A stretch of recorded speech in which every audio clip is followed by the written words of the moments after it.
Welcome back to another episode of the Hunt with Heat podcast. Brought to you by Plain Old Hunt with Heat. Plain Old. I got you'll hear it on the elk episode, but I always say Hunt with Heat official. And Luke was like, "That's our Instagram handle." And I was like, "I've been saying that for 2 years. You should listen to our podcast more." Oh wow! Yeah. All right. Another episode. We've got a good update for everybody. Archery season opened up in Georgia here yesterday. Yep. Today's the 15th, so open up on the 14th. Yep. And things happened. A lot of things happened. Yeah. A lot of emotions. Yeah. I'll go first because first day, we've got a kind of cool access situation here where you're strapping an inflatable raft to a kayak and going across a lake, and it's really bootleg. It works surprisingly well. Yeah. Like to the point where you can put one human being in the back of the inflatable and tow them across as well. So yeah, you're kayaking across the lake. And if you know Lake Blackshear. if you happen to see us on the lake, Lake Altoona. mind your business. Lake Sinclair. Yeah. That's right. So you're kayaking across Lake Michigan in the dark to a predetermined point, and then hiking up. I don't know, it's not that far, 100 yards. Yeah. Up to a ridge top, and we've got a tree stand up there, and How tall is that stand? 20 feet It's probably. not super high. Yeah, not crazy. What? Felt like I was on the 100th floor of that Bass Pro Shop in Nevada, the pyramid. Yeah. So high up. Moves probably less than the top of the pyramid, or more, maybe. Yeah. Does it stand move in the wind? Same moves. The first time it happened, I was like, it's over. Yeah. I have the harness on and everything. I know. It doesn't matter. Dude, the first 10 minutes, I'm like pulling on the back. I'm like, okay, I'm Making sure. Yeah, I'm like making sure. Like you can hear the wind come in, and I'm like, okay, I'm still hooked up. But okay. But it's such a cool spot. And like when we were out there scouting that property earlier in the summer, just sign everywhere. Yeah. I mean, beds, droppings, rubs, scrapes, you name it. It's there. I mean, we found skeletons up here. It's just, they're all over the place. Spooked 8, 9, 10 deer in one day just walking around. Yeah. So felt really, really good about it. And the way the thermals worked, we figured hunting on the ridge early. They're dropping down back towards the Amazon River. That's right. And, get up there, and I sat from 6:20-ish to 10 and saw 12 deer that first day. A lot of does and fawns. 4 bucks came through, rubbing on everything. It's a lot of deer for one day. Yeah, it is. Yeah. And they were doing their thing. I had no idea I was there. And they were all within 20 yards of me. 2 deer bedded down within 20 yards of me, which is really insane. cool. Yeah. Because, they feel the most safe. Yeah, we crushed it. Pat ourselves on the back with that spot. Yeah, and they all exactly kind of like, well, we're going to point our trail cam down this trail because it looks like a good trail. And sure enough, the 4 bucks roll through that trail. And the first one comes through, is a little forky, fun to watch and screw around for a while. And then 3 more roll through, and there's the one in the back is big. And that one got my heart rate going. I was like, all right, so this is it, day 1, 9:30. He's feeding towards me, so no shot whatsoever. Then he starts rubbing on it. He's savaging this tree. Yeah. It's loud. Did he still have velvet on? Did he try to get it off? A little bit. Yeah. Yeah. Less so than, spoiler alert, less so than Cole's. Yeah. Yeah. But All right, podcast is over. good run. He just kind of was always at the wrong angle, hard quartering angles, stuff like that. Then he started feeding at an ivy patch like 18 yards in front of me and turned mostly broadside, little super slight quartering too. So I drew back, ranged him, knew the range. At that point, he had been there for 4 or 5 minutes, so heart rate was normalized. Put my pin right where I thought I wanted it, and shot. Good shot, clean break. Everything felt right. Arrows still sticking out of him as he ran off. Lots of arrows sticking out of him, and he just ran off. No blood at the sight.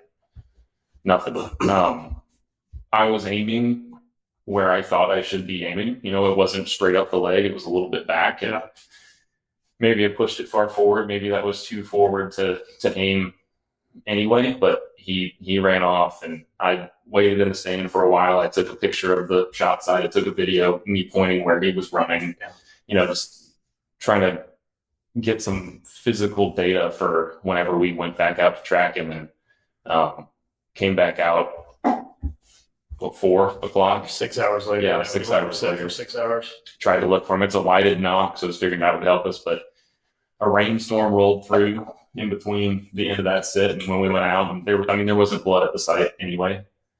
And we looked for a while and no sign of him. Maybe we saw a deer. No guarantee, but ended up trying to call a couple different recovery services, dogs and drones. And I'm a middle school teacher, so the drone, infrared drone, cool technology, a little out of my price point, unfortunately. $500 just to come out. Whoa. For 3 hours, which is, I understand. Yeah, it's a $20,000 drone, the guy was saying, and he's, if he can swing that price, he was telling me he was good. Yeah. So that's cool too. And then the dog tracker we ended up getting out here, which. Yeah, shout out to Lyle. Yeah. Schmaden's Outdoor, big game recovery. I was like, you want to come up to North Georgia? He's like, nope. And then he sent us some numbers of some guys up here, and we kind of explained the access situation to Lyle, and he was like, ooh. He's like, you're not getting me an inflatable raft for less than $500. And it's tough to just logistically, like, how would you get a dog across just because of the way that we're accessing it? You would need a proper boat.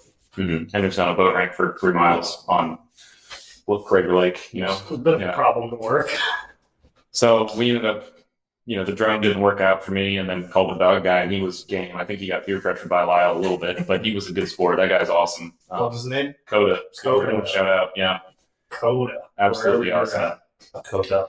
He came out, he even got in the raft. We were trying to figure out how to put his dog in there and put him in there.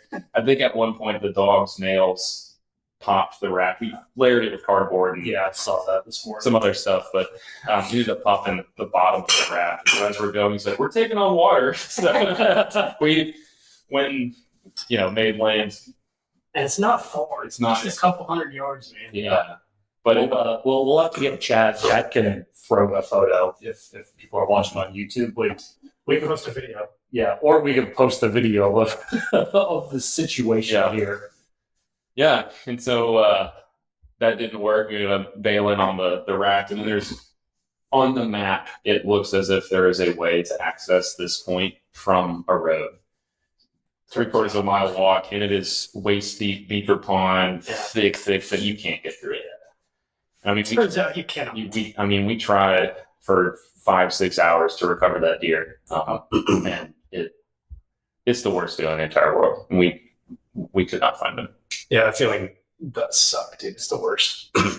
You hunt long enough, you're familiar with it. It's just a bummer, man. Especially with all the training that we've all been doing and practicing and that is the other thing. Shooting and the hundreds of hours collectively that the three of us put in over the summer, not just with practicing archery, but I watched a 40-minute video on how to identify a button buck versus a doe, just trying to brush up on little skills. You're always trying to be a student.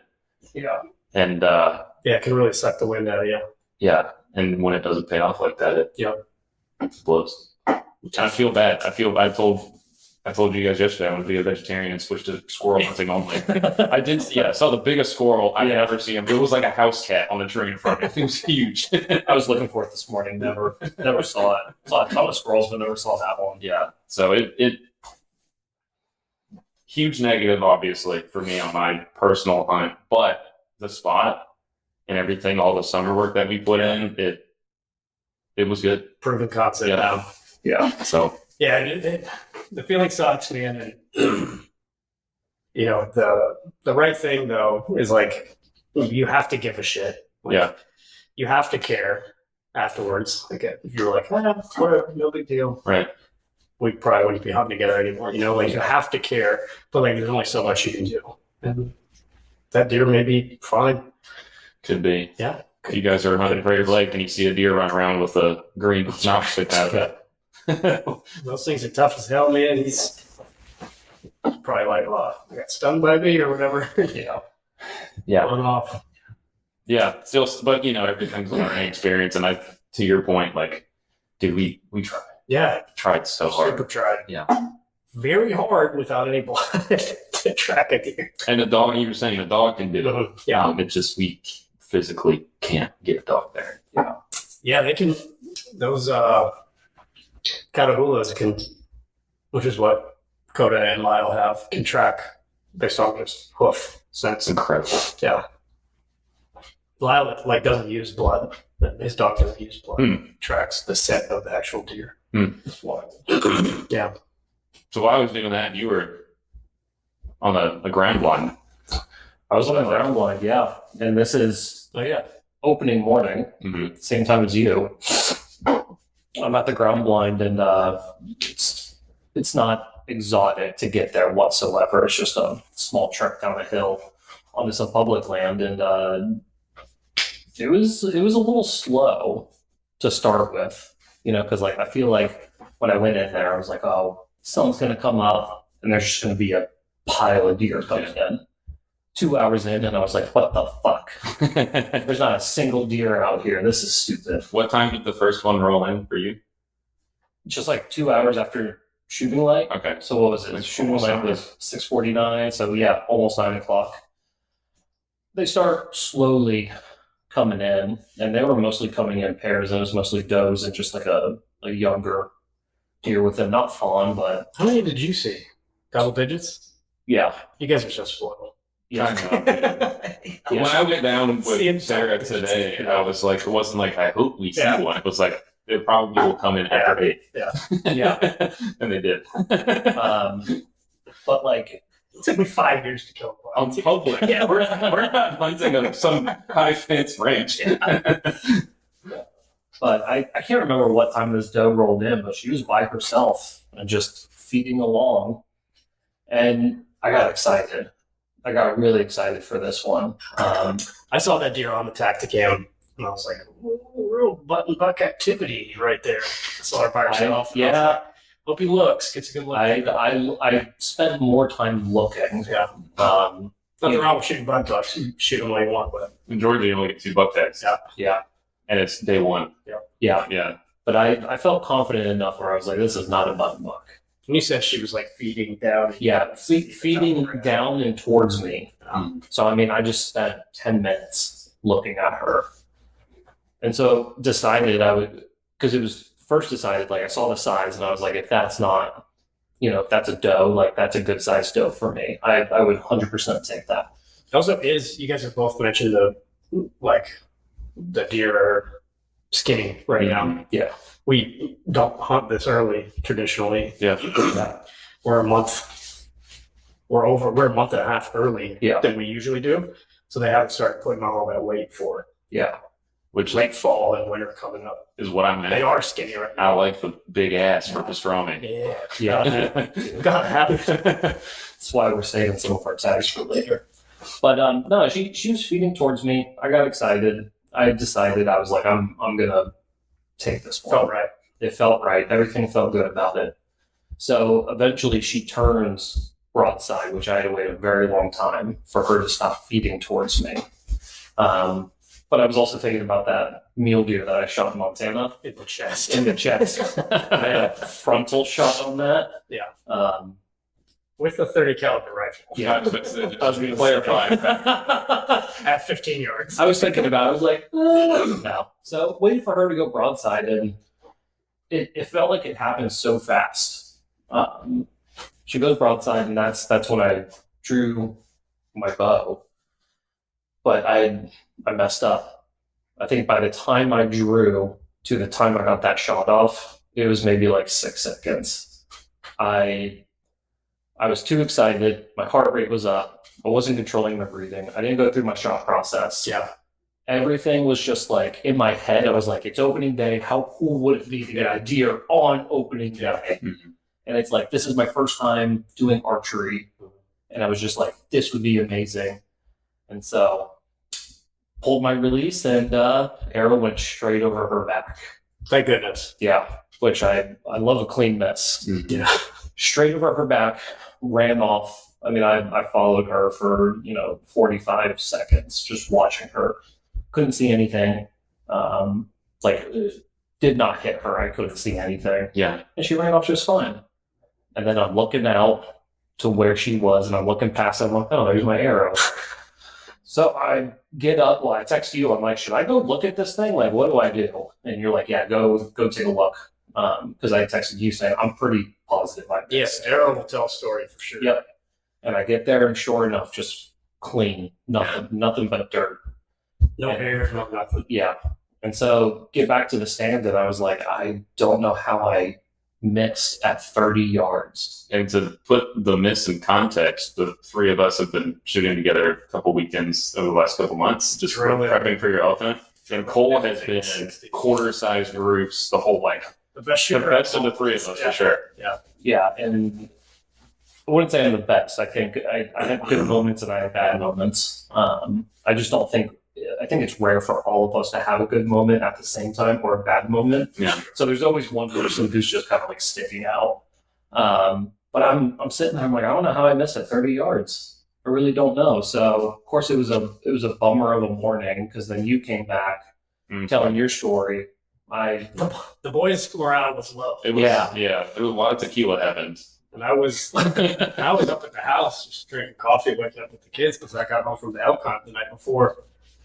And I just wanted you guys to be successful so bad. Yeah. And then I was like, I know that feeling. It's not good. Yeah. A miss sucks, so a wounded deer sucks. And we had to regroup. It was a pity party first. We were sadly eating biscuits. You're allowed to have a pity party. Yeah. And then you regroup and refocus. Yeah, which one thing this is another mistake I made.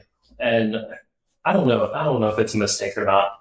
Because we were shooting so well, 7 days prior to opening day. Mm-hmm. I mean, like I left my bow here. I didn't touch it. Yeah. Like I was grouping anywhere from 20 to 60 yards. Like I was doing really well.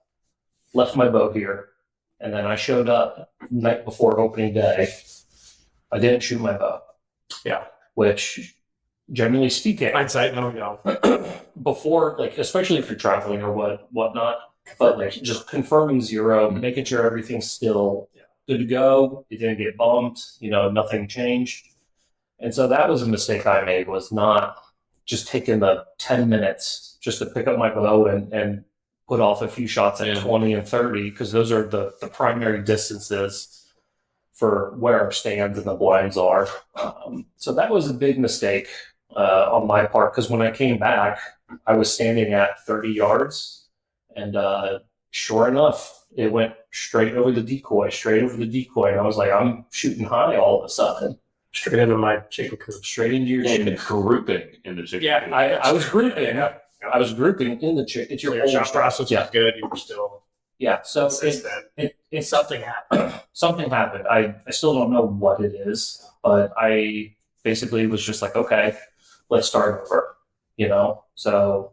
I have a 3-pin, so my top two are 20 and 30 as my fixed, and my third pin is a hybrid.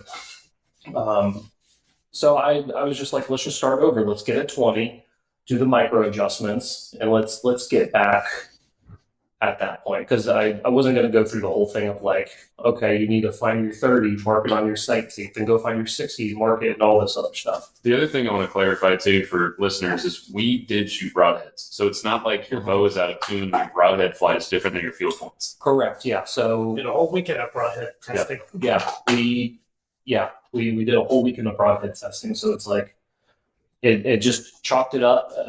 Something happened to my sight. Mm-hmm. Don't know what it is, but it's ultimately my fault because I didn't recheck it. So end of the day, you're the one pulling the trigger. Yeah. And to your credit, you were out here. That storm John was talking about, the rainstorm rolled in, and you were out here shooting the rain. Right. Yeah. Trying to get it ready before your afternoon. Why Spencer was ragging on you the whole time. Yeah, Spencer's shout out to Spencer Anderson. Yeah, he's like sitting down to talk shit. Dude, motherfucker is just like sitting up on the porch, nice and dry, Still high. drinking a beer, and he's like, You're still high. And I didn't even give him the satisfaction of like saying something back to him. I was just like, bitch, watch this shit. Like, I'm going to fucking fix this. Like, it actually kind of pushed me a little A more. real Jordan mentality. Yeah. You know Michael Jordan? He played basketball. That's correct. Yeah. But it's like, I knew it would be so stupid for me to go out there without sighting in my bow again or like testing it, just seeing what went wrong. So I was like, I've got a few minutes. Let's just get this done. And then, that rainstorm came in. Y'all go inside, and I hear football on the TV and drinking beers. And I'm like, God, I'm soaking wet. And I'm just like, I have to get my 20 and 30. Yeah. So I'm really happy I did that. Yeah, a lot of good lessons there for sure. Yeah. I'm glad we did that. I've got kind of a jerry-rigged 3D course out here right now. I don't know about Jerry Rick. It is a 3D. Yes. There are multiple 3D targets. Kind of And like trash, but there are places to shoot from. we got that new one in the driveway. We need to go play with. I'm excited for that one. The Delta McKenzie one with the X-ray. You know what I want to do? Oh. Put an arrow right where I think I hit the other day, and then look. We'll see what happens. Yeah. That'd be. Dude, and we have a lot of season left. We may see that deer again. Yeah, I Actually, know. we probably It's just will. like the immediacy Yeah, of he's it. alive. So I'm here this weekend with my wife, who grew up in a semi-hunting family. Her grandfather is, lives in Alabama. His entire house is just taxidermy everywhere. She went up with him to a big black bear hunt in Canada when she was in college. And so she said she would come down and hang out this weekend and then go sit in the blind with me. And so, like, last night, she's like, "Are you going to be able to go to sleep tonight?" I was like, "Probably not." I ended up falling asleep, getting a couple hours of shut-eye, which was good. But yeah, it's like that kind of stuff weighs on you. So it would be awesome if I saw that deer. I would shoot that deer. Yeah. I would pass up the buck of a lifetime if they both walked in at the same time to finish off that one. And you hear stories about it all the time. Like a guy shoots a deer and somebody shoots it later during rifle season or whatever and finds a broadhead, and they're like, to your point, they're tough. Knowing that fact doesn't make you feel better. No, it doesn't. That was one deer touching nothing. So this morning we get up and she goes Wait, out. the other thing that happened was because we were tracking that deer over there, nobody got to sit over there in the evening sit. That's right. While we were down on the beach, Yeah. I was trying to give John his options, like, hey, we got to do something. And a freaking monster walked at 20 yards in front of that stand up there. We got on the Dude, camera. boomer, he's so thick in the antlers. Big neck. Yeah. He's an old deer. Dude, he's big, and he's only Full mature deer. yeah, and he's gonna put on a little weight. And he is not even close to the biggest deer we've seen on our Lake Erie Like here. trail cams. Yeah. As far as like antler size, Antler side for sure. The body is, which is kind of what I'm after. He's a big guy. Yeah. The pastrami boys. Yeah. Gotta have the strong. If you guys have never made venison pastrami, go look up Hank Shaw's venison pastrami recipe. You'll never go roast a different way. Oh my god. I'm turning an entire deer into pastrami this year. Dude, I'm grinding an entire one and I'm pastramiing an entire I one. still have 10 doe tags. That's true. So We could open up a Subway or an Arby's. yeah. What do they call them at Subway? Sandwich artists? Sandwich Sandwich artists. They're going to be pastrami artists. So we're sitting over there and that guy walks through. But I think you're in the ground blind in the evening. What happened that evening? Dude, same thing that really kind of happened in the morning, just a little more intense. There was a lot of activity, a lot of does, a lot of smaller deer following those does, and then this one spike. He's asking for it. Dude, he's asking for it. I mean, He's Is kind of cool. it the goofy one? yeah, it's the goofy. He's got like one tall antler, one short one, and I'm just like, I'm not gonna shoot a spike. But the tall antler is But then he's there for 20 8 minutes. inches or something. Yeah. It's a tall one. Like he was feeding towards me, and he immediately turned to one side or the other, and he was just broadside for like 20 minutes. And then he would go away, find a pack of does, and then they would come in. He would come in with them, broadside. And every time he came in, I'm like, you're getting bigger and bigger every single time. And I was like, this is tempting. But ultimately, I was like, it doesn't feel right. What's your message say? Luck is hard work residue. I need to work harder because I didn't have the luck. So lots of activity, no shots taken. Yeah, no shots taken. And like there was one doe, I was like, you're pretty significant, like in size. Yeah. At least just compared to what was available. And so there was a point I was like, I would shoot that doe, but the issue is that like every time she would go broadside, there was always something else behind her. And so I was always like very cognizant of that. It's like, it's not just what's in front of you. It's also think about the past and what is going to hit. Like, I don't want the 2-for-1 special today. Like, I just want, I want to pay full price, 1-for-1, you know? The 1.5 special. So I was thinking about that too. And I was just like, no opportunity was good. And so I think that's just something we've kind of learned to do is just kind of stay calm. There's so many deer. Yeah. It's going to happen at some point. It doesn't have to be. And archery is such a game of inches, man. Like everything has to be correct. Yeah. Your shot process has to be good. You got to feel stable. You got to be. And too, like we're on skinny public. You know, it's not thousands and thousands of acres. It's you know the acreage looks good when you click on it on Onyx, but when you look at the property lines, it's Deer like doesn't give a shit. If it decides to run left here, all of a sudden you're meeting the guy that lives on that farm. Yeah, I'm knocking on the door and saying, "Hey, Yeah, can I come which through?" is my nightmare. Yeah, I don't like strangers. I don't, like stranger danger got drilled into me as a kid. So don't through all the dare programs, or is that the drugs? That's drugs. We Don't do those either. did Safety Town. Did you do Safety Town? No. That's another podcast, but yeah, it was right. Teachers coming out. Yeah. So that kind of wraps up. Yeah, we regrouped and went back Day out. one. You guys went back out this morning. Yep. So my wife and I went down to the stand, and it was her first time sitting on one. When she went with her grandfather, she just was kind of travel companion. Didn't actually go and sit. He tagged 2 black bears in Canada. That's cool. And they got stopped by the Mounties because somebody was poaching grizzlies, and somebody reported that seeing them because they were airing out the hides at a rest stop, and so they got pulled over a couple of times. Totally, everything they're doing totally legit, so it was no big deal. And then they actually lost one of those hides. It's supposed to be turned into a rug. The woman apparently still has it. This was Really? 10 years ago. Yeah. She won't send it to him, and then the other one gets a full blown. But she didn't go sit with them, so she went out with me today, and she threw on her camo, and we walked down there and sat in the ground blind and told her, like, here's the deal. It's first light now. We're probably not going to actually be able to see because where we are for about 10 more minutes. Yeah, she's a savant at spotting deer. Like, we'll be driving around. She's like, there's 4 deer right there. And you called that too. Yeah. And I was like, you need to go sit with me because I don't think I have a bad game eye. It's definitely not awesome. Yeah. But it's not terrible. I see them. Just eventually.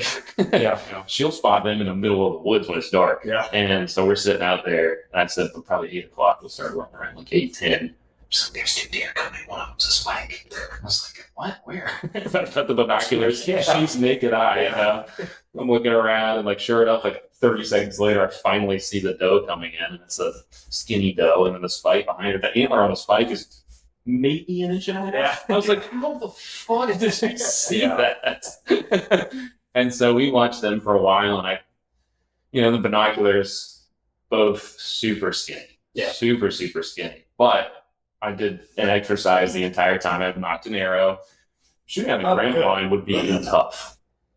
It's a difficult angle. It is. Were you sitting on the left or the right? I was on the hugging- left. I was hugging more the right Okay. because what I was doing was with that chair, were you in the swivel? I gave Sarah the swivel. Yeah, that's very nice of you. In the swivel, like I was on the stool. Yeah, I would turn the swivel so I'm like this, and then I would draw, and then I kind of have all the left, and then I know what like my right. So for me, I was sitting in the 3-legged stool, side saddle like you, and when I drew back, I'm a 30.5-inch draw, so it's long where this front arm is.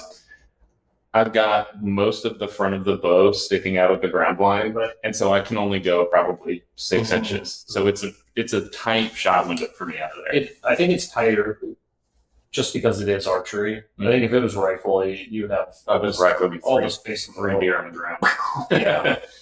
yeah, so we watched him for a while, and I did my, drew back and, hand off I have a thumb release, so hand off the release, and here's where I want to put it, and then let down and look at him through the binoculars, and that's where I was aiming. Is that too far forward, whatever, and just kind of watching the way she was moving around and looking and saying, like where I would have tucked it yesterday, it's going to hit that back shoulder, or like it's going to, if she's quartered just a little bit, I'm passing through the liver on the other side. I'm not double hunting, all that stuff. And so just kind of watching and going through scenarios was super, super cool and helpful. And I knew I wasn't going to shoot her. Yeah. So it was cool to just sit there. They were probably there for 10 minutes watching and running through things in my mind. And then that Goofy spike came in, and we watched him for about 4 seconds before a squirrel jumped out and scared the shit out of him. Yeah. And he ran off. Yeah.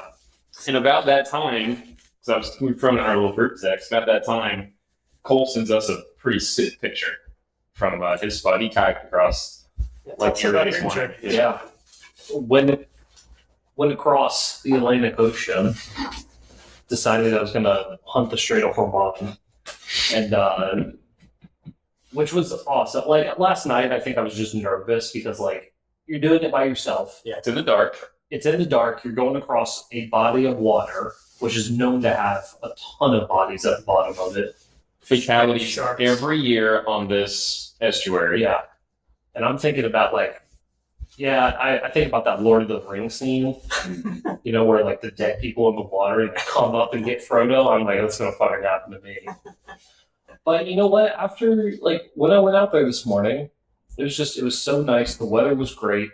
It wasn't cold by any means. It was just like, Nor was it hot. yeah, it was good weather. It was like 67, 68 degrees.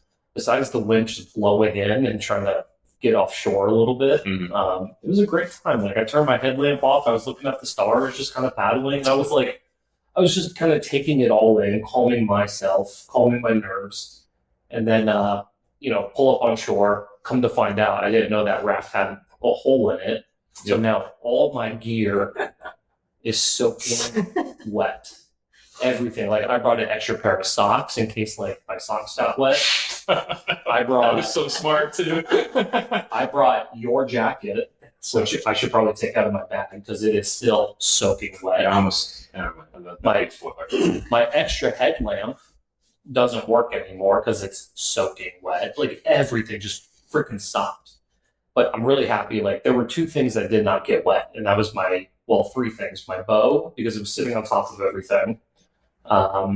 My phone and my Zens. Like I was just like, I'm good. I'm good. Like I'm good. I was like, there's got to be a positive in this, Like with those 3 things, I could sit here forever, So made the trek up to the deer stand, which those little thumbtacks, so clutch. which I think this is a great tip for anybody. It's like if you are hunting on public, or anywhere really, you want to follow really that same path every single time it's pitch black. You're putting up Reflector thumbtacks. reflector thumbtacks. Nothing fancy, 100-pack on Amazon. It worked perfectly. I mean, like I could clearly see the route. It always makes me nervous on public. I don't want to be like, I intentionally didn't do like every tree going up. Yeah. Which is awesome because you have to know where the trail is, Yeah, right? yes. Generally, because with that red light, you're not getting a ton of visibility. But if you're within 10 feet of that tree, you see that tack, and you're like, I'm going the right way. But if you didn't know what the trail was or where it was supposed to be going, you would lose it immediately. Yeah. And for me, like because my other headlamp got soaked, I have another headlamp that was with me, Mhm. and it was on my head at the time, and it doesn't have a red light on it. So I was just white lighting the whole area. I was just like, fuck it. Like I don't have any other choice. Yeah. So following the thumbtacks was amazing. Mhm. And this is my first time hunting in a tree stand like that. Like Carter and I have done it's not a climb. The ladder it's the stands. ladder stands. Yeah, we've done the ladder stands together and like double ladder stands. But this is my first time solo archery hunting. Yeah. Well, first of all, archery hunting. 2, going solo by myself. And then 3, going into this ladder stand. Mhm. And so, what? Lock on. It's a hang on stand, not a. Oh, hang on stand. So it's a little sketchier than a ladder. You had done the ladders previously. Sorry, I've done the ladder. So okay. sketchier ladder stand. I mean, you're tight to the tree. We threw a lot of ratchet straps on it too, but like you have been sending us every single guy that breaks his leg or dies. George had its first fatality falling out of the tree. Yeah. stand Yesterday, Yeah. opening day. Use those harnesses because you and I both went up there and had the harness on, and Yep. you don't notice it's on you. You don't Mm. like. It's not stupid looking. Who cares? No, I don't give a shit. Yeah. What the fuck are you looking at me for? Like, no. Like, Yeah. I'm not there to look good. Like, Right. I'm there to be safe. And yeah, you don't notice it at all. There was a couple times I'm like, I got a little wedgie, but that's fine. Like, but at least like I know the straps are tight around my legs. So in the event something does happen, I even stood up and I was like leaning forward a little bit. Yeah, no, I was testing that. You know, What's your thought on heights? Because I know you hate I heights. do hate it. I don't mind heights as long as there's like, I know there's like a safe way That's to me do too. it. I'd be 10,000 feet in the air. I wouldn't care if I knew that I was tied to something. Whatever. Yeah. Yeah. And that's how I felt up there. Like I don't know how anybody would ever hunt a stand like that without a harness. Like I've done it for years. Super dumb. wild. Yeah, it's, No, really It's dumb. wild. Yeah, it's really Because we were touching on this a bit, but when that wind rolls through, I mean you can feel it. And we're not in a skinny tree. You know. Yeah. No, it's You can't reach around it. yeah, it's a big tree. And so like there was at one point I was standing up and just kind of like looking at the bottom and the wind came through and like I started feeling myself like doing this and I was just like I put my binos down and sat down real fast to like I kind of grabbed the bottom of it. I'm like, I'm okay. But first off, what a great experience in that stand. I mean, with the harness, it was great. I feel like we set everything up proper. Yeah, it was a good trip. And it was just also like the little things too. Like there's a hook where I can like hang my bag. You know, I switched the side yesterday. It was on the other side. Yeah. And I was doing like practice draws. I was like, my backpack is exactly the way if a buck walks right where you and I both kind of drew back on Yeah. that other side. So like everything was set up right. I was drying out the jacket in case I got cold. Like I just had it just out hanging. And then the little, I don't know what you call it, like bow hang, Yeah. bow arm. That was great too. And I was like messing with them. Like, where do I want this? Like, where do I see myself putting this where I can like easily just grab it and it's comfortable. I don't make noise. So like I was practicing that a couple times, like just right when the sunrise was coming up. Yeah. Just to get used to it. What was really interesting because when we went out there, I had mine in a totally different place than you had it when we showed up. Oh, really? How did you have it? Mine was way closer to the tree. I had it kind of tucked in. It looked like a number 4 coming out the tree, Okay. where the hook is coming out the front towards you. And that just worked well for me. But like the adjustability of it, I mean, you had yours in a 3 feet different Yeah. area than I had. Mine was like, so like if I'm sitting in that spot, it was just like kind of just out towards the side. And like, because I could be looking left, I could be looking right. And like if I have my eyes on the deer, like I know I can grab it Mhm. and just, pick it up. The deer can come from any direction in that spot. Yeah. They did. You know, Oh, they they were did. all around it. Which, yeah, so now I'm up there. Sunrise comes up, beautiful, took in the moment, like just sat there and I was like, this is just amazing. This is fun. This is why we do it. Yeah, it was starting to get a little cold because I was sweating on the way over and I don't have a dry jacket. And so I was like, it is getting a little cold. Just because that wind is ripping through. It's like it would come in like a big gust, then get still, big gust, get still. So I was thinking to myself, I'm like, this is either going to be a really bad morning or a really good morning. So sitting there, just kind of getting used to the stand. And, you had mentioned you're going to hear the deer before you see them. Not all of them. The bucks, though, came in raking everything. Oh, okay. Is what it was. Okay, because I'm sitting there and I'm really trying to listen while I'm still actively looking. Dude, there were a couple deer. You can never hear them. I can't hear them, and this kind of leads up to this shot now for this buck. I was sitting there and I was like looking off to my right, and he comes in from the left. I was like observing, and I had my binos out. I'm like, okay, I see that. where we have one of the trail cams, and I'm like, okay, you know, there's that ridge you were talking about. These are my shooting lanes, and I'm like messing around, you know, getting distances on like 20, 19, 20. I was like, oh, dude, we're so good for this area right here. And then I look over, and I'm like about to pull my binos back out, and I just see a little flicker of the tail. And I was like, what the fuck is that? And so didn't have to pull my binos out just to see the body of the deer, but the head was down feeding. And I was like, I can't tell what it is. Pull the binos out, and I see there's 3 points on one side, and immediately decided that this was Soul. Yeah, it was like this is so. It's got to be at least. I would assume it's at least 6. And after looking at it closer, it was or 7 points total. 7. Yeah, 7 points total. So looked at him for a quick second, decided yes, absolutely, 100%. Oh yeah, none of us have killed a whitetail buck with a bow. Yeah, on public land. Or just Well, not public land. Yeah. General. I have. Yeah. I've killed does, but not. and I have not killed anything on public land. Yeah, but I don't know what your experierices are. Other than out west. Yeah, other than Montana, that was the only public land. Mhm.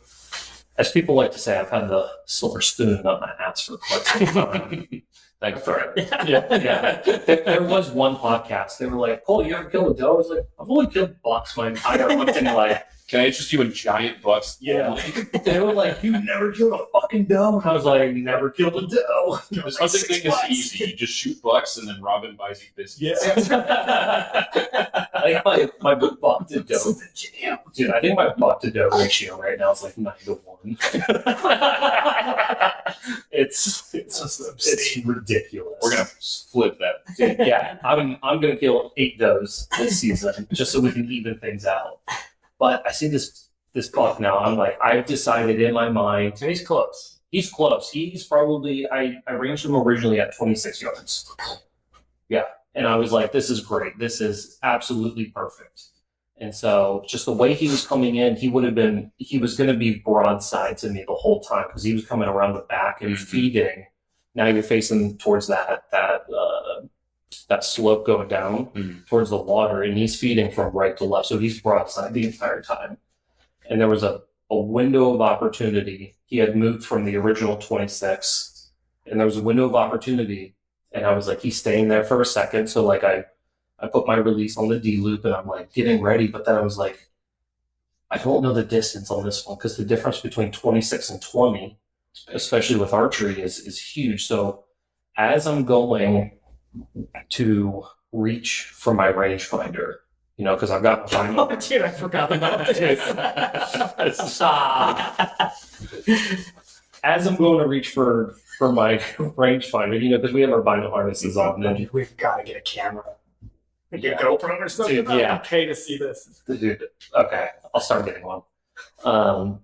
But I'm starting to reach for it, and like I thought I had hit my release all the way, and apparently I didn't. So like as I'm pulling back, it pulls on that D loop a little bit, and then like I just pull a little harder, and my arrow just goes just like a little boom, and then it goes straight to the ground. It's just sticking in the ground. And this deer's at like how many yards? Dude, well, yeah, I ranged him at 18, 19 yards. Because you know you do the Takes out the bow. dude, yeah. He just looks up and he's just like, okay. I'm like, fuck you. Like, I'm just like getting the rangefinder. I'm like, click, click, click. Because I try to do it at least 3 times to make sure I'm getting like an accurate That's a reading. really good tip.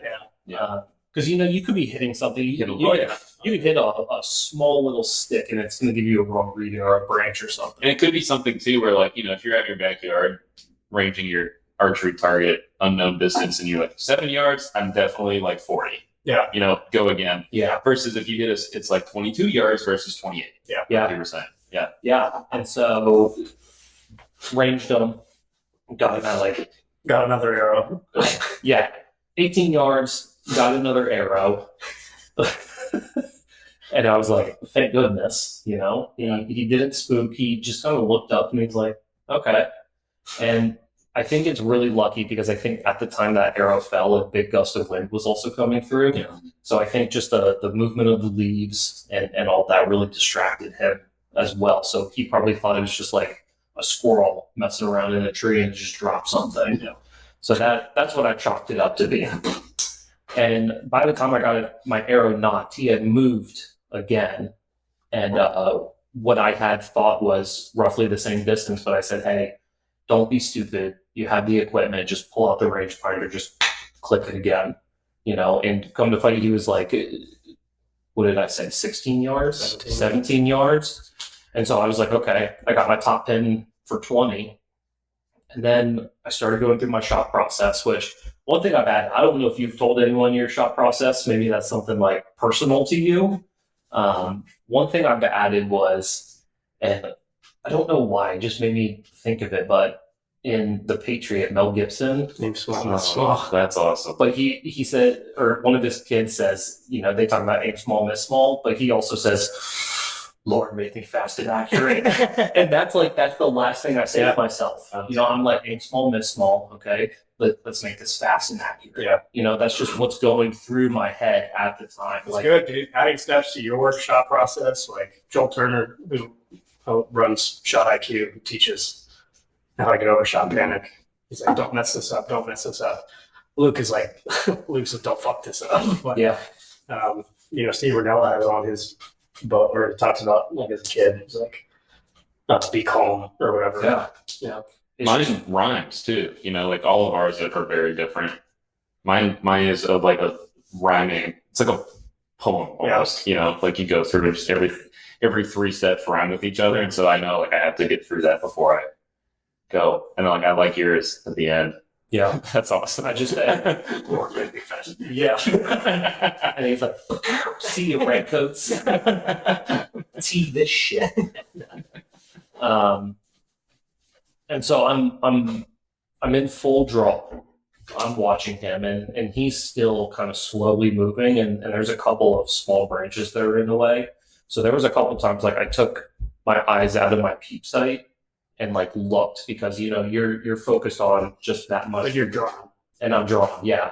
So I'm like looking just to like double check, because it does get a little hairy where I was shooting.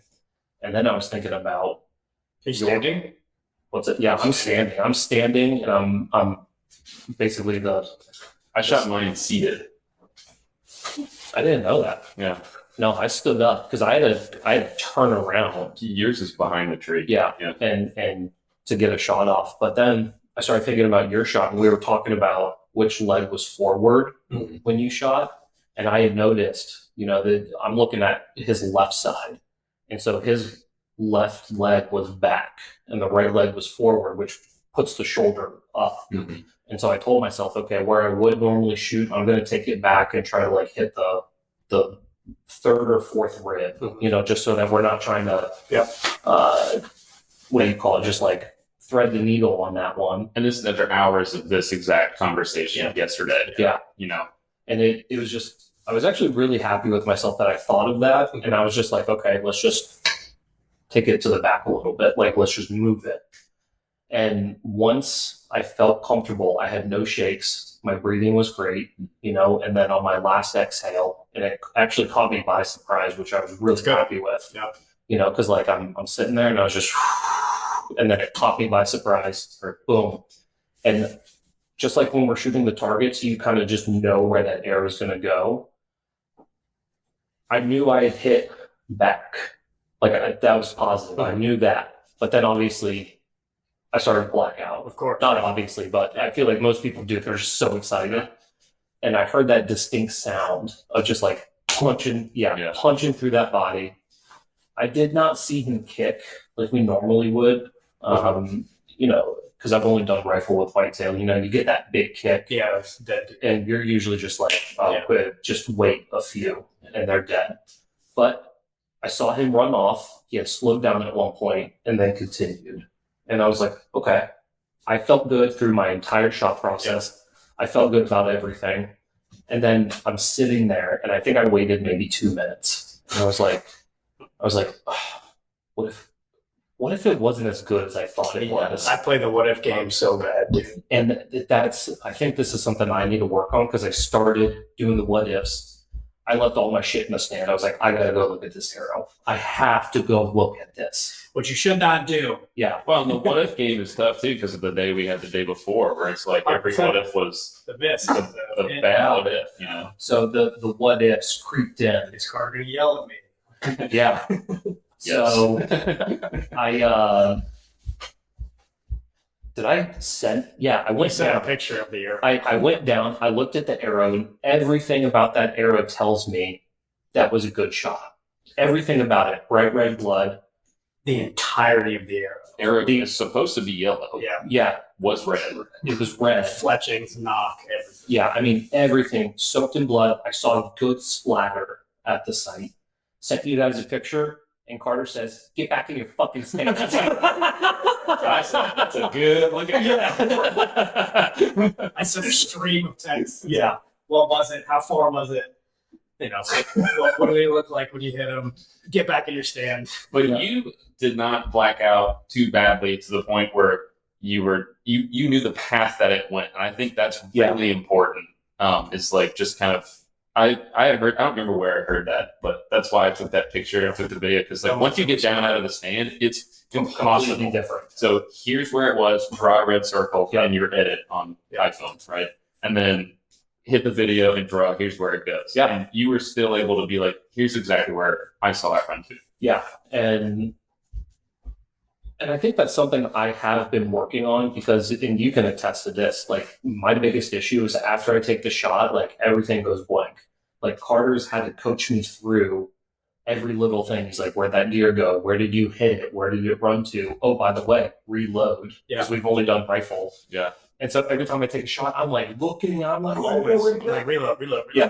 Carter's like, reload. And I'm like, well, I don't know what I'm doing. So it's something I've been working on, just like trying to take those mental notes. Okay, I saw him go here, stop here, and then go this way. Which I was happy to text you guys, like saying, hey, he went towards the path that we walked. So like keep an eye out if you do see him. I know he went in that general direction. Yeah. So it at least takes your search area from Yes. so big to you can narrow it in. Yeah. We're in deeper on the public, which is always way cool. Yeah, Super which cool. I was happy. Yeah, What a guy that deer. Yeah, nice guy. Yeah. we'll get to that part in a second. So after you told me to get back in the stand, I just grabbed my arrow. Again, I'm like, oh my god, Were this you is. shaking? I wasn't shaking so much. I think I was just like taking it all in. I was excited. Yeah. Not so much like when you kill your first deer, those kind of shakes, but still excited. It's such a good Your feeling. first year? Dude, yeah, Yeah. that's anyway, keep going, You Cole. were Yeah. So, yeah, I also pick up the arrow that fell down, and I knocked that one. And I kid you not, 5 minutes later, 3 does You're of back in spike there. come through. Such a good spot. And the doe that was the biggest out of this small group just gave me a You almost double up to me. 20 yards broadside. Yeah. I'm looking at it and I was just like, it just doesn't feel, because I started playing that what if game with that buck and I was like, I would feel super shitty if one, I'd never recovered that buck, and two, if I did the same thing. with this doe. Two deer. Two, yeah. Don't suck. Like, could you imagine 2 deer on one day, buck or not, 2 deer on one day? So I decided, like, unless it is that giant that walks through. His first day hunting, he killed a buck in the morning and a buck in the evening. What an asshole. Yeah. Yeah. That's why my buck to That doe ratio. ratio is like 9-1. Actually, might be closer to 10-1 with a. I forgot about that. So, get back in the stand. You guys, like, Carter's like, I'm on my way. Like, I'm gonna start getting ready. Let's make sure, because Carter's like, don't go looking for it. Get back in your stand, because the worst thing you can do is just bump it, Absolutely. and it's just it. We are on that fine line between private, public, and there's not a lot of room to play with. So I was like, okay, get back in the stand, see these deer. I'm like, okay, this is just a great morning. And of course, I'm like looking at my watch every 2 minutes. I'm like, when are these guys gonna get here? It took us a while. Well, the problem is Carter's like, I'm coming over, and I text back, tow me. So we have to inflate another boat. Yeah. Go down there. I throw John in the inflatable. I'm paddling into a strong headwind, trying to come over it. I'm sitting, but we found the correct way to sit in the inflatables because if you sit the incorrect way, it's just like Tokyo Drift back there. Yeah. And Yeah. I also want to point out that I towed Carter yesterday, so we were taking turns. It's not like I was just it was my Toby. Yeah. So waiting for you guys, I didn't see another buck come through besides a small spike. Or I think I said it was a forky actually. Double up in one day. So waiting for you guys to come by, and then I didn't even hear you guys. I just saw the movement at the corner of my eye. I was like, I can't hear fucking shit out here. Like, it is just so windy. We get down, and you guys are like, what's the story? And I was like, I gotta take a piss. You were doing that on purpose for me. It's just to stress me. Yeah, but come to find out, you guys already... Yeah, so from our end, well, you can share this because you know what's all. But we see him on the way up. You had the wherewithal to be like, travel down this path, keep an eye out for it. We were like walking up, and I was like, Which I was really happy I said, because if you I had... would have never seen it. But also, if you had seen a deer move, you would just be like, oh, maybe it's just some random Well, deer. we saw two deer on the way up. Yeah. But you saw it after. Yeah, but also, like, I think that also tells you, like, hey, we may have bumped a deer. That could have been your deer. And I could have bumped John's last night. Yeah. It could have been it. Well, I thought it was. And then once you bump it, like, you're never going to see it. Yeah. Unless you have a catch dog. And it's the hardest thing not to go and look. Like, that's all I wanted to do. I was sitting up in that last side. I night. knew I should not go down. Yeah. And then when I saw that deer, when just switching stories real quick to yours, presumably, I was like, it's got up out of the bed and ran off and stopped. Like, it was in my mind, like, it's wounded. And he's like, what should I do? And I was like, I know the right answer. Yeah. I said this. I was like, the right answer is we back out and we come back tomorrow. I said, if it was me, I would have a hard time not going up and looking. And we went up and looked, and there was, I mean, even if there wasn't an exit, there would have been blood in the stool, blood on the bed, nothing. So maybe it was probably a deal or something. Yeah, but anyway, we start walking up the trail, and was it 15 yards? Yeah, I spotted it. And your car was like, look at that, and there's the deer dead on the ground. We start walking up. John was like, should we not tell him? Yeah. Well, we start walking up, and there's just this pile of blood across the trail. John was like, I am in blood. It's like, here's the blood trail. It's on my shoes. Yeah. So we got up there. I said, let's not tell him. It's which else practical application. We could practice the blood trail, but like, I appreciate, because my blood trailing is super shitty. Cole, what color? I know. Are you colorblind? A little bit, yeah. Okay, there we go. Yeah. Red green. So because I took two both very important colors in your hunting. And a lot of people are colorblind. I mean, yeah. Especially now, I'm starting to realize with like, this is kind of like going towards work, but they have like very specific reds that they like to use, and I can't see those reds as well as they can, so I have to like memorize in PowerPoint which red they like. Yeah, it's a okay. So you're covered. Yeah. But that's good. That's super good to know. Like, if you're out there by yourself archery hunting, and you're like, I'm gonna have some blood trail regardless. It's literally the perfect shot. It's not gonna tip over.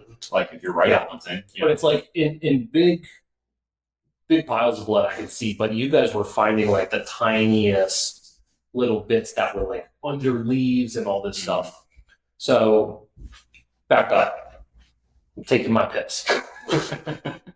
And then you guys, you guys played it really well.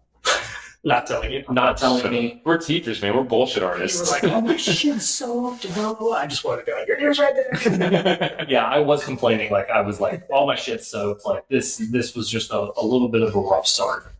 But I even was making like rude comments on the track. I was like, not a lot of blood here. You did say that. I did. You made me nervous. And I was just thinking, I was like, if I was confident I had hit one. So like, I know it takes time to fill up a little bit. So you're gonna have a lot, and then it may trickle out. And then as the cavity fills, you'll get more. And so I heard you say that. It didn't rattle me as much as I thought it was going to, because I was like, we're gonna find more. Just trying to wrap it. Yeah. So I appreciate you guys like telling, like, you made me walk through the whole thing from start to finish. Well, you took the lead on the trail. You know? Yeah. I have a great video of you that we can post of you blood trailing, and then I zoom in on the deer. I'm just like looking down, and you're like, it's right over there. Yeah. I'll share the way that I saw your deer is Spencer Anderson yesterday. We're walking around looking for mine. He goes, and we're just glassing because you can play with the focus. I call it X-ray vision. Yeah. You can see through those trees. He goes, you're just looking for white. Yeah. And you see that belly on the ground. You're an animal, man. So like that's how I saw yours too. So if you're out there trailing a deer and look for white. Yeah, well, I was looking for red, and I had a hard time seeing red. But I was able to pick up on some, and you guys were pointing out way more than I could ever see. And There were a great blood trail. A blind person could have followed it. well, call me Ray Charles because I couldn't see that shit. But I appreciate you guys being patient because I was like, where do you see it? Because like we were talking about one, we were following the blood trail, but you made the comment that there's blood on both sides, which indicates clean pass through And and lungs. lungs. Yep. So it's spraying out, which made me feel good. Yeah. You know, yeah. I love It's blood. called good cop, bad cop. So that made me feel good. So like I'm trying to like observe maybe like, I don't know, 4 feet left and right, trying to look at it. And then you brought up something that was really good. I've never thought about it. But how there was just like a little bit of what do you call it? Like in the ground, disturbance. We were talking about disturbance with the leaves and everything. And now like once I saw that and I was starting It's to easier to see the blood sometimes. Yeah. Where it's hoof marks pushed off. Yeah. So now I was looking at that and I was like, okay, I can start to see The physical trail. the physical trail. And then I don't know, we walked maybe like 50 yards and then Less than 7. then looked up and was like, it's over there. And it was 15 yards from the kayaks. Yeah. It was so easy. I appreciate him going that way. Downhill the rest of the Downhill towards water. I mean, pretty classic. Yeah. Buck. And it's death throws kind of thing. So Yeah. walked up on him, and he was a great deer. Great. First deer with archery Public. and first public at least in Georgia here. Yeah. Not a dink at all. Good deer. Be happy to shoot that anywhere, anytime, whatever. So 7x7, still half in velvet. I said Half in velvet. 7x7 beat Or it. sorry. Yeah, 7x7. That Georgia's 7x7. DNR is going to be like, why'd you mark this up? Yeah, 7 point. Yeah. Half in velvet. Cool deer. Super cool. Really cool. Yeah, we'll post some pictures up so everyone can see. But yeah, and then we got started on the process, which gutting and everything, and Shout out to Derek, Stand To Blade Co. yeah, which comes in handy when you're going through those ribs and just an overall good knife. It's got a lot of heft to it too. I used one on my book last year and just split anything. Cut through the sternum and ribs. Yeah.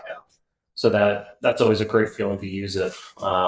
At least use it for what it's intended for, because he put the gut hook on there as well.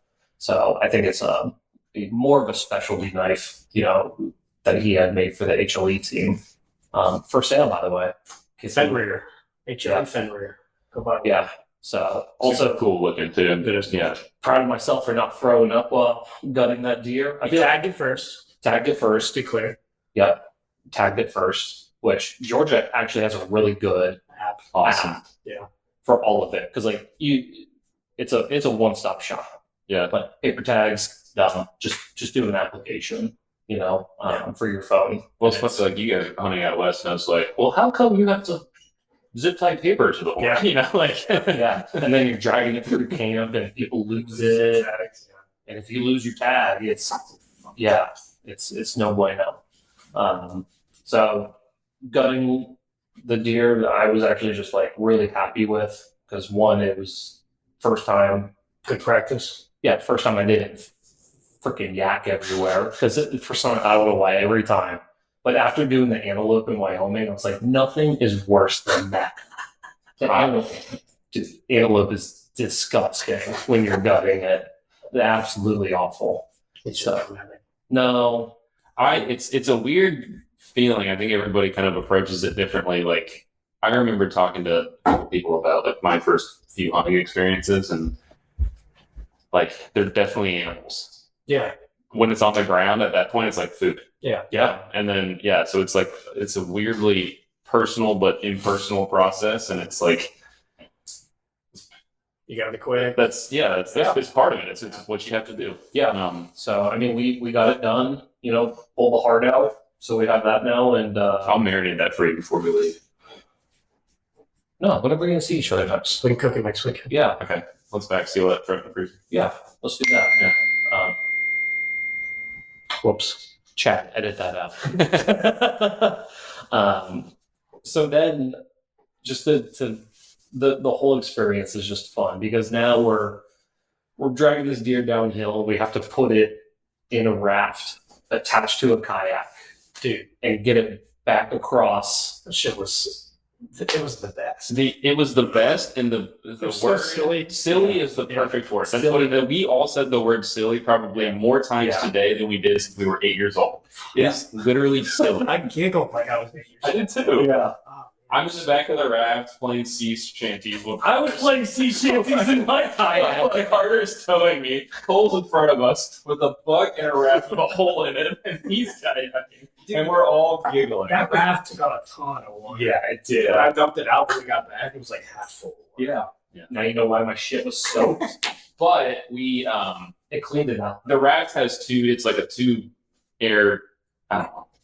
Like a tube system. Tube system, right? So you have the actual inner tube itself. Yeah. Like you would just a donut going to the neighborhood pool, and then the bottom is what had the hole in it. Yeah. And so we threw the deer in it and then ratchet strapped it to the raft. And so it was going to be fine the way over, but it just, Titanic should have taken notes, man. ratchet straps on the Titanic. Seriously. All you need is a ratchet strap. It's freaking awesome. We're all just grinning ear to ear, paddling back Yeah. and across. I was singing sea shanties to myself. I was like, this is probably the top 10 all-time high. Absolutely incredible Yeah.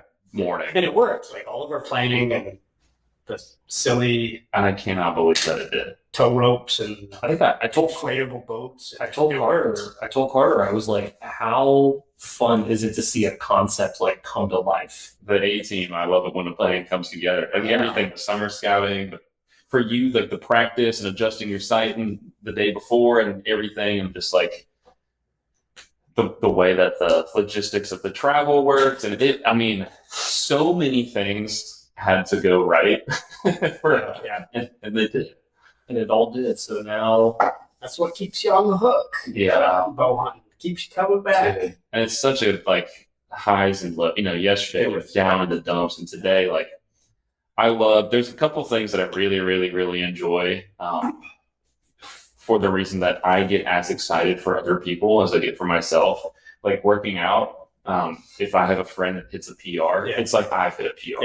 Yeah. 100%. And if I have a friend that shoots a sweet deer, it's like I've shot it. Yeah. Like I'm so excited. It's a big team effort, dude. I'm not jealous. I'm just pumped. Yeah. It's so cool. Yeah, that's our spot over there. Everybody worked for it. I'm excited for you, and John and I get to share in that excitement with you. Yeah. Mm-hmm. Proud of you. thanks. Yeah. It was crushed it, dude. It was a fun morning. Especially you took up archery last year. Yeah. It's Freaking incredible. awesome. Yeah, this is the start of the first time, Yeah. And now we're going to get into the weeds. Start making our own arrows. I know, but it's becoming a slippery slope. It's already a slippery slope. We're talking about making our own arrows and cutting them and all this other stuff. There's a cheaper hobby like watching TV. Yeah, drinking. Hey, let's do fly fishing and archery. Yeah. It's like, you want to fly out west? Let's do that as well.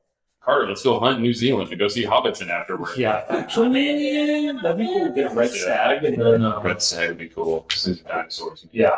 So now we got one deer on the ground, and it's only day 2. Yep. We have 35 more tags. 35. Yeah. Yeah, 12 each. Yeah. God, that's a lot of deer. So many deer. So many pastrami's. That's wild. Is our official nickname the pastrami? We're the pastrami. I'm going to rename our group text once we log Okay. something. we're the pastrami boys. Yeah. Yeah, pastrami boys. Bro. Cole's never even had the pastrami. That's the problem. We'll fix that. I've never had Sponsored by Uplifty. Just kidding, we're not sponsored. What? But we could be. We could be. All right, I'll sponsor it. Luke, we're sponsored. Yeah. Give me Luke's credit card. That's right. I need to buy a couple things. Industrial size smoker, deli grade meat slicer, Yeah. John boat. John boat would be huge. Trolling motor. Cart for our canoe. A dock. Don't worry, Luke. It's a tax write-off. Yeah, dude, congrats. Thank you. Yeah. Perfect end to opening weekend, man, and Yeah. we're all going to have the opportunity to chase them a lot next week. When we're on fall break. Fall break. We've got 5 months. Wait for some of the big ones over there. And stack up some does. Pokemon Chad's coming up.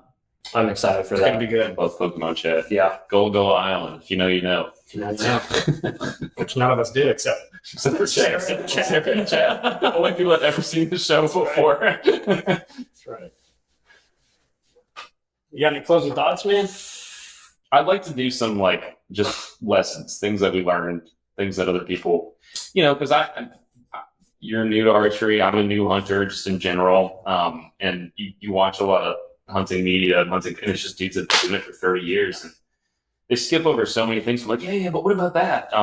And so I think just maybe some tips, and if you're an established hunter, maybe you learn something, a way to do something a little bit differently. And if you're a new hunter, you're like, thank God. Yeah. Telling us something that might seem trivial to other people. Yeah. I think for me, it's like mistakes are going to happen. Yeah. It's inevitable, Especially in archery. especially in archery. You can't say it's a game of inches. It is. 2 inches one way or the other is a different day. 2 inches left. That your deer yesterday could have been right there. 2 inches, yeah. 2 inches right, I missed the deer. Yes, right. Yeah. And I just think like when you look at social media, especially, they only show you the positives. Yeah. So don't feel like just because. Yeah, everybody's a master archer. Yeah, exactly. And Every single person has missed a deer. yes. Every single person has wounded a deer and tried their ass off to recover it. And Or not. Not everybody does. That's It's true. also gross. yeah, that's a lesson too. I Like, hate that. I wouldn't hunt with people like that. Yeah. But those people definitely exist. they exist. Yeah. Yeah. They're the ones that bring little Debbie's to their deer stand. That doesn't sound bad. That sounds pretty good. I was so hungry this morning. I'd say, like, if I've learned anything from this weekend, it's not bad to bring that arrow back from that front shoulder. I think You got a lot of real estate behind it. Yeah. And Lungs are- and if I can pick it, I want a quartering away shot on that deer so I can just slip it. But if you're in a tree stand, that quartering two shot, it's impossible. You can't. Quartering two is really tough. And broadside isn't always broadside. You might look at it and say that it's broadside, but really, really assess it, because is it actually broad? Like the doe this morning, when we're looking at it, it's like it looks pretty broadside, but when you look at it, the way its feet are positioned, it's quartering two. Yeah. And it's a huge, huge difference, because if you're doing archery, you're not killing it with hydrostatic shock, right? Like you're killing it through blood loss. Blood loss, yeah. And so when you're looking at where those organs are configured, I was telling Sarah, I was like, if I shoot this deer right here, where I'm going to shoot them now, just a couple inches back, I'm hitting one lung, and that's it. Yeah. Which is a dead They're deer. good for a while, though. But and especially if you're in the skinny lane. Yeah. So I think my tips going into this would be, obviously, like, we've put the practice in. I feel good about my shots. So I would definitely do that. Like, make sure I didn't archery hunt the first year I owned a bow. I owned a bow for an entire year before I started archery hunt. I just didn't feel confident going into it. But I would also say just study that anatomy, study the situations. Nothing wrong with sitting in a blind and sitting in a stand and just watching deer packs out, watching behavior. What are they doing? Where are their feet? How is it positioned, and what's their behavior? Practicing drawing, even if you know you're not going to shoot that deer, like run through the scenario. I told I told Luke to do that on the elk. Small raghorn came in, goofy looking elk. I was like, dude, get down there and practice. You got 46 yards, did everything, shot process. Yeah. Dude, what else? We can't do that back home. Yeah. Like, your target is not gonna. No. You know what I mean? Like it's not the switch. Your target has been bugling all year. Yeah. Which hearing you It's stuck guys in a vehicle. hearing you guys talk about this, like you were practicing and everything, sometimes I'd look at that deer and I was like playing Wordle or something, or I was doing the New York Times crossword. I was like, maybe I should have been practicing. So I'm taking that away from myself. Like, even though you're not going to shoot, like, still go through your draw process, like, go through everything, and try fire, see what happens. Well, don't do that. Yeah, don't dry fire. And then my other one, I think, is you were kind of talking about it. I was thinking the whole time that post shot, you make a shot, okay. Post shot clarity. Post shot clarity. If you don't, it's natural not to have it totally. And so the more, like you told me yesterday, text me everything that you know right now. And I think just like having somebody, even if it's a notes app in your phone or whatever, just like write down everything, because you're eventually going to trick yourself into trying to be an optimist or a pessimist or whatever the case is. So just write down every single thing that happens, like factually. Like it's a research paper for a high school class. You know, here's exactly what I saw. Here's exactly what happened. And then too, like the thing I'm really bad at is listening. Because you kept asking me, did you hear a crash? Yes, did you hear a crash? I'm not listening, I'm looking. Yeah. And so I need to be better about just using all of my senses. Right? I'm looking at this, where he's going, I'm listening, because I can't see him. Because once I stopped seeing him, I was like, fuck, he's gone. Yeah. But if I started listening, you know, maybe it's like there. Yeah. And then I just gives you one more data point. When my track was a 0 data points track, except for I saw him go over a hill there. And it was a hill 10 yards away from the stand. And now you've got the entire state of Georgia behind that hill. Right.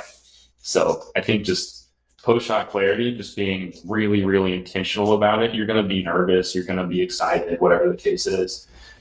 Write something down. WhatsApp, text message, whatever. Just write it down. That's a good one. That's really good advice. What's yours? Bring it off that front shoulder, man. Yeah. Yeah, the lungs are big. Lungs are big. Heart shot's cool, like whatever. Heart shot's cool. Yeah, aim for that lower, but first third. Yeah, but they'll drop a little bit. That heart is so far forward. There's so much bone. You know, there are guys that set up for it. There are guys that don't. Whatever your philosophy is on the arrows, but it's lungs all day. Double lunging is going to be a dead deer. 2 holes. 2 holes. Yes. You want 2 holes. Yep. And you get 2 holes, whatever. You know. There's the arrow debate. You get 2 holes, whatever. It's just about placement. Yep. So, agreed. Congrats, dude. You did it. Thank you. Yeah. Now we're having some celebratory beers. Some beers. Heck yeah. And we're just going to pick up the bow and start shooting again. Yeah. This is probably a good place to wrap this one up. Yeah. So congrats, dude. Hopefully some of our listeners are having some success in the field too. And if you're not alone. That's right. That's right. Yep. Yeah. Send us your successes. Send us your woes. Talk about your failures. Yeah. That's another tip. Talk about it. Yeah. Everybody has to. Yeah. We decided last night. We're like, we'll tell the whole story for sure. I wouldn't say ashamed isn't the right word, as an English teacher, but it's like. That's an English teacher. Yeah. I am ashamed at myself for losing that deer, but I'm not ashamed to talk about it to people. Like it's important. It's part of it. Yeah. I agree. Cool. All right. Listeners. Says, that's right. Luck is hard work residue. Only brewed with high country barley. Get your hands dirty. All right. There you go. There we go. Cool. Appreciate the hell out of you guys. We'll talk to you next week.